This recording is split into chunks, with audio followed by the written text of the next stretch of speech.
Facebook scroll করছিলাম, হঠাৎ একটা পোস্ট চোখে পড়লো।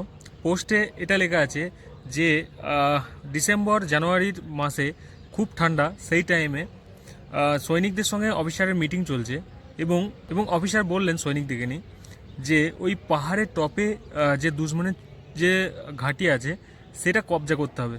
তো সবাই রাতে প্ল্যান বানাবে, কালকে 9টার সময় আমি যখন আসবো সবারই প্ল্যান আমি জিজ্ঞাসা করব যে কিভাবে গেলে আমি ওই ওই ঘাঁটিটাকে কবজা করতে পারবো। তো অফিসার চলে যাওয়ার পর সমস্ত সিপাহী একসাথে বসে আলোচনা করছে। এর রাত হয়ে গেছে, কাজও নেই কিছু, সকাল হওয়ার আগে যদি ওইটা কবজা করতে পারি তাহলে তো ভালোই হবে। কমান্ডার যে থাকে সব থেকে সিনিয়র, তার কাছে আদেশ নিল। সে বললো হ্যাঁ ঠিক আছে, যখন চাইছো এটাই আজকে যখন মকা আছে যে ঠান্ডার সময় সবাই ঘুমাবে, এই টাইমে গিয়ে কবজা করে নাও। তারা অফিসারকে না বলে সেই চলে গিয়ে পাহাড়ের উপরে দুশ্মনের যে ঘাঁটি ছিল সেটাকে কবজা করে নিয়েছে। কবজা করে নেওয়ার পর পরের দিন সকালে 9টার সময় যখন অফিসার কমান্ডারকে জিজ্ঞাসা করছেন যে আচ্ছা স্ট্র্যাটাজি কি বলো আমাদের, যে তোমরা যে স্ট্র্যাটাজিটা বানিয়েছো সেটা বলো।